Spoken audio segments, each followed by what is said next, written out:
کہ ہمارے بعض دوست جو ہے وہ سورۃ الفاتحہ کو امام کے پیچھے بھی پڑھتے ہیں اور ایک روایت پیش کرتے ہیں کہ لا صلاۃ لمن لم یقرأ بفاتحۃ الکتاب، کہ اس انسان کی نماز ہی ادا نہیں ہوتی ہے کہ جو انسان اپنی نماز کے اندر سورۃ الفاتحہ کو نہ پڑھے۔ تو ہم بھی اس بات کو مانتے ہیں اور ہم بھی تسلیم کرتے ہیں کہ کسی بھی انسان کی نماز ادا نہیں ہو سکتی تب تک جب تک وہ سورۃ الفاتحہ اپنی نماز میں نہ پڑھے۔ لیکن یہ بات یاد رکھنا چاہیے کہ سورۃ الفاتحہ ہر انسان کے اوپر پڑھنا لازمی ہے، لیکن یہ تب جب انسان انفرادی طور پر نماز پڑھتا ہو،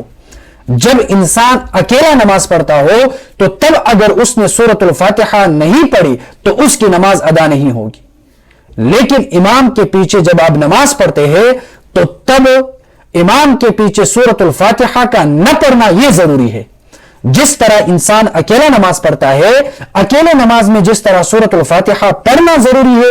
اسی طرح جب آپ امام کے پیچھے نماز پڑھتے ہیں تو سورۃ الفاتحہ کا نہ پڑھنا آپ کے لیے ضروری ہے۔ اس پر بھی حدیث موجود ہے۔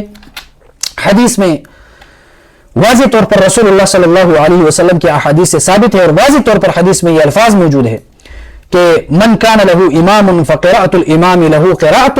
یا من کان لہ امام فقراءۃ الامام قراءۃ لہ، کہ جب کوئی انسان امام کے پیچھے نماز پڑھتا ہو